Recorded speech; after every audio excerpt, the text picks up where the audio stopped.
hit record here and also get a GarageBand safety and then go back to there. And I believe we are recording. Woohoo! Beautiful. Well, let's get right into it. It's a pre-record, so there's plenty of opportunities to edit. Yeah. Super exciting, everyone. I've got the Weeping Willow. Super exciting, everyone. I've got the Weeping Willows right here. Now, let me read this press release. You are fresh from the red carpet of Tamworth CMAA Awards, where you won the 2021 Golden Guitar for Instrumental of the Year. That was the year before. Yeah. Fantastic. Yeah. Thank you so much. So it was a song that it came out, I think it was September 2020. It was an instrumental that was actually written the year before. We were very lucky in that we recorded in LA in 2019 because there's no way we would have got there in 2020. So the song came out in 2020, and it's made. I can't really claim much of this being an instrumental. This is all Andy.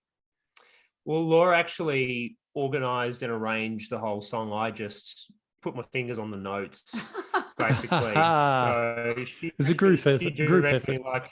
Yes, exactly. So, but look, it was very unexpected, and we're just so happy. It was such an amazing moment. Great.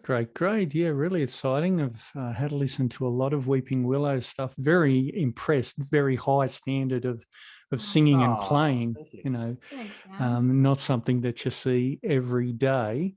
Black Crow's the new single. Yes. It's amazing. So they mentioned that like you guys like to, go to the dark side sometimes. Now, I see crows flying around the neighborhood out on the roads. They never come into the yard, but when they come into the yard, is that the bad thing?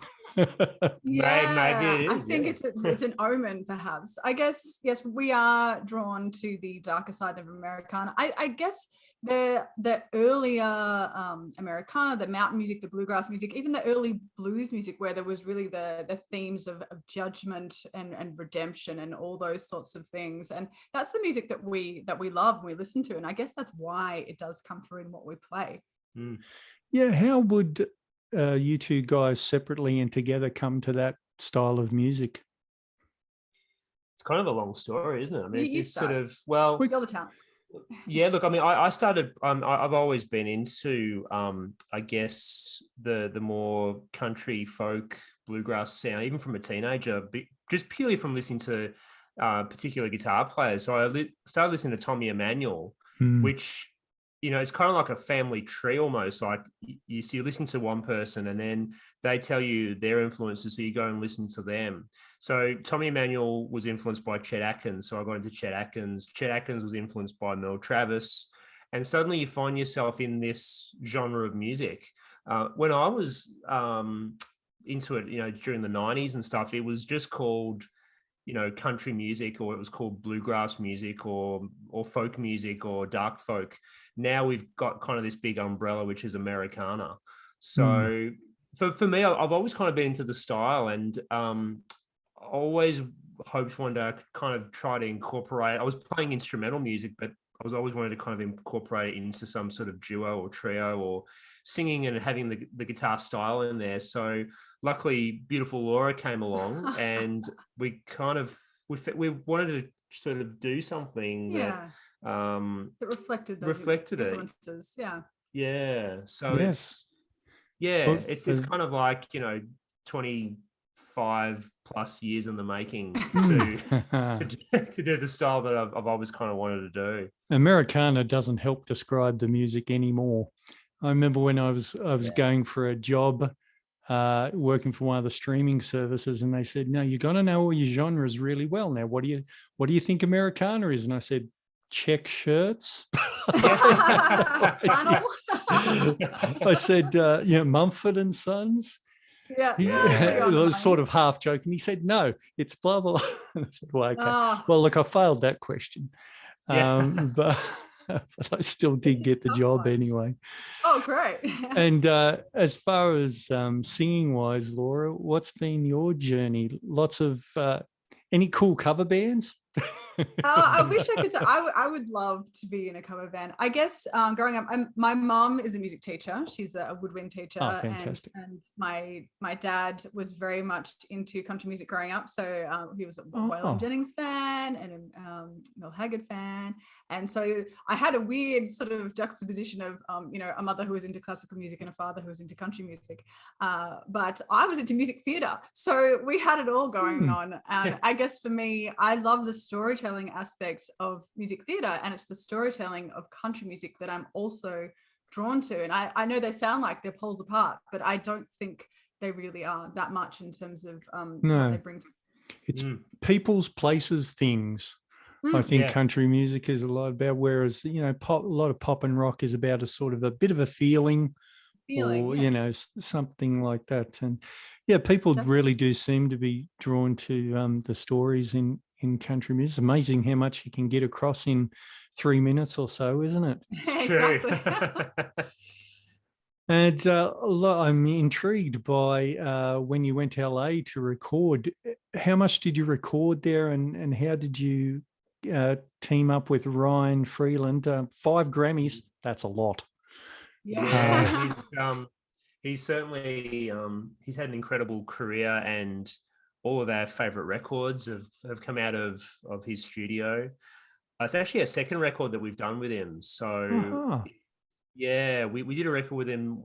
What year now? Well, we recorded in 2015 and then it came out in 2016, and this was recorded in 2019, and who knows when it will be out. But we really like the sounds that he gets. He's the sonic quality of his recordings, and he also specializes in dare I say that word, Americana, and particularly the more stripped back Americana. I mean, we are primarily just a duo, so we need someone who can make us sound bigger than we are, with just a minimum of instruments. That said, so we recorded the core of what we did. So just Andy and I recorded live. So everything, we didn't track it separately. We find we work better being able to watch each other and follow each other. So the core of it was done there live, and then we got all of our very talented friends to help us out from that. So we had Luke Moller on fiddle and mando. We had David Pilch actually came into the studio. David Pilch is a fantastic upright bass player from California who's recorded with Katie Lang and so many endless people. That's good. But mainly he's been with Katie Lang for 25 years. And so he helped us out. Also James Church, who's from the Snowy Mountains, and a lot of that was just sort of flown in. That means we could pick and choose, because otherwise you're very much tied to who's available at the time. So as I said, the core of it was in LA in December 2019, and then from then we had the luxury to ask our mates for some help. So we're basically there for a week. We locked out a week in the studio, and it was really a weird thing, but being away from home, so far away from home as well, the focus just was to record music. Like, we didn't have anything, when I'll record the song, but then when I get... Stop that. That's not on. Sorry, Andrew. Right. Let me get rid of that alarm that just so rudely interrupted you. Go from, yes. Do you want me to go from backtrack? Yeah. So, so sorry. That's okay. That's all right. So look, I guess the good thing about recording so far away from home is that you just could focus on just doing that record. So we would, go into the studio, spend the day in there. We had a little place around the corner, so we go and grab a snack or something and come back into the studio. But we didn't have any disruptions like, when I get home, I've got to do the laundry, or I've got to answer my phone, or got to call someone back or whatever. It was that we had no disruptions apart from us just making the record, which was such a it was such a weird thing. And I slept so well over there as well, and just no distractions. No distractions, no disruptions. It was really all about really the album. Good. Yeah. Fantastic. How many songs did you end up with out of that? I think it's 10. It was 10. Yeah, it was 10. Good. An album to come out soon, you were saying? Yes. Again, it's a tough one. Obviously, the world might help decide that one. We're very much a touring act. That's what we do. That's what we love, and that's how we get our music out there. And so, when snap lockdowns occur or borders close, it really it makes things tough for us. And also, we generally like to get to the States at least once a year. And if I would rather release in a year that we could perhaps go to America as well. But we'll see. We'll let fate decide. Sure. Yeah, well, a lot of country music, the sales of albums is really helped by live touring, isn't it? When you can spruik your latest thing, and people certainly, they do get excited. When do you, what's going to happen with gigs, guys? Have you got any ideas? Yeah, I mean, look, things are slowly starting to move as far as local stuff. So that's a great thing. So there's definitely some local things happening. And I mean, as far as international goes, I mean, I think no one really has a clue what's going to happen there. I mean, I personally think it won't be until next year, but I hope I'm wrong. But it's tough to know, isn't it? And I think if you chat to any artist in general, they'd be like, well, to travel overseas, it's almost like forget right this year off and worry about it next year. But at least things are moving locally anyway. Like we have lots of friends that are starting to get back and play gigs again. Obviously with COVID restricted numbers and all that sort of thing, but. But we have an East Coast tour coming up, and so we're getting up the Eastern Seaboard. All going well, and hopefully we'll be dropping by Orange sometime soon. Yeah, absolutely. Let us know. We'll be there with not bells on, because they're very noisy around acoustic music. We'll leave the bells home. I saw someone the other night, and you may have interest in a sort of COVID-ish restricted gig. Dan Sultan. I don't know whether you're aware of him. And he was amazing. We saw him at the Enmore, and he was pretty spaced out. I think they put in about 700-800 seats, all seated, and he pretty much filled it. So that's a sign. And he was talking a lot about how things are getting back to normal, and he's getting back up on his feet in those respects too. So everyone's suffering. He's been busy though. He's had some good festivals, so I think he'll be at the forefront. Yeah.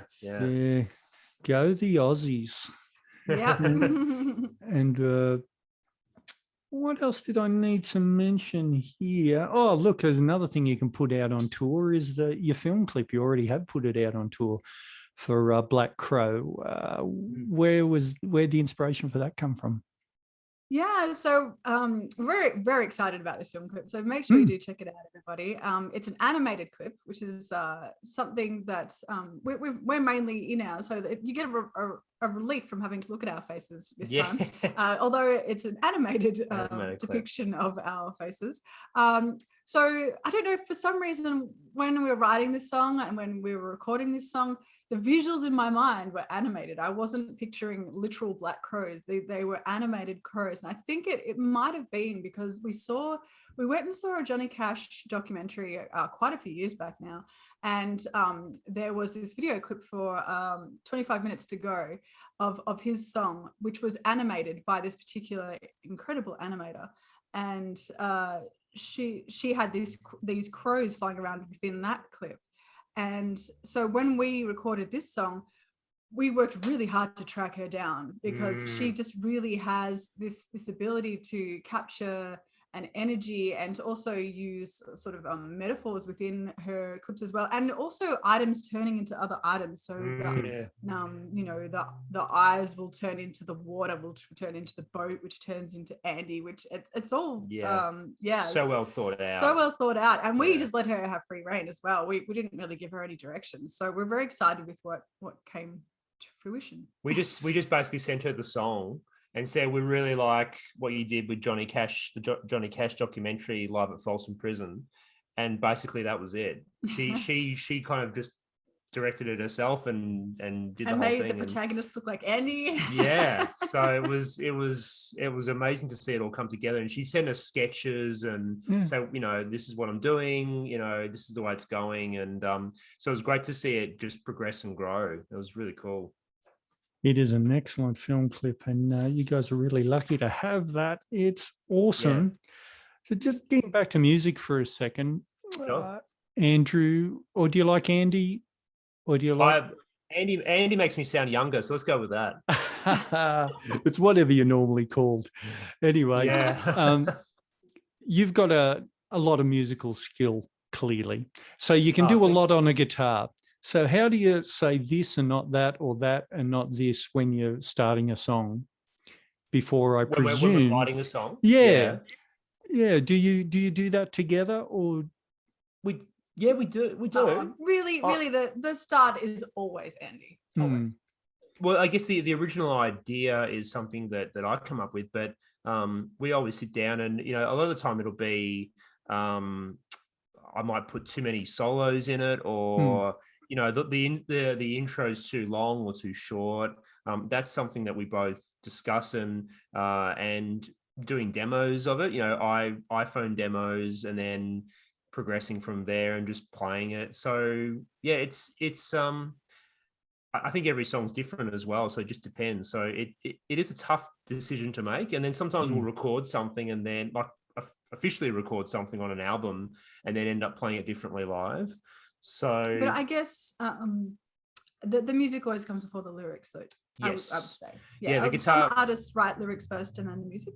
But... Yeah, I always write the guitar part first and then write the melody and then the lyrics afterwards. I find it hard when, you know, I've had people and I always feel bad, but they give me these amazing lyrics and I don't know how to squash them into something that I'm trying to come up with. I would rather do it back to front and do it around the other way, and make sure the lyrics fit into the melody that I've already constructed. That's just how I do it. But a lot of people don't do it that way. Those people are, you know, more poets and write beautiful lyrics and stuff like that, and then they make the music fit their poetry. Well, so talking about writing beautiful lyrics, do you write lyrics together or separately, or? Together. Yeah. Andrew will normally have the guitar part and the framework of the song, and then we come together to make the lyrics work. Yes, it's good. You're doing it. It's fantastic. So look, let's recap. Album out soon. We don't know when. Gig soon. We don't know when. But look, there's plenty to enjoy online, and we here at Slice Radio have been playing the. What can I speak today? It's Monday. Because the electrician just was banging and crashing. He just left like 35 seconds before. Oh no, I hate that. It's so. And it was quite nerve-wracking. I thought, oh, am I going to have a bang and a crash in here? So unprofessional. Oh, no. Anyway. The Weeping Willows, it's fantastic music. Check them out. Do you really think you'll be coming to the Central West when you get up and running? Absolutely. We've got friends in Bathurst, and I've got a friend who owns the Agristic grocer as well. So who? That would be, oh gosh, now you've thrown me at Bo. Right, yeah, Bo. Yeah, we know Bo a little bit in this household, more my wife than I. Have you seen Bo's dancing for cancer? No. I've been at a wedding with Bo, but I haven't seen the dancing. If you want to see a big man with a beard pole dancing, you should go and check that out. Earned quite a few thousands of dollars. So yeah, but we do hope, like, there are so many great venues up that way, and we were meant to be playing there last year, and then Smith and Jones are in Bathurst, so we're going to try. We're going to try and do a bit of a run up that way. Yeah, come up this way. We've got a lot of bigger towns. You can do in the mountains, and then hit Lithgow, maybe Bathurst, certainly Orange, Dubbo, then end up just in the desert. Yeah. I mean, there's so much talent out that way. We're dying to get up there. Oh yes, I'm sure a couple of the local characters would be over the moon to support you guys. Awesome. Yeah, thanks very much, Laura and Andrew. We'll check back with you when the album's out, so we can have a post-mortem on some of these other songs. What do you think? Definitely sounds good. Great. Thanks heaps, Dan. I'm going to stop this recording. Stop.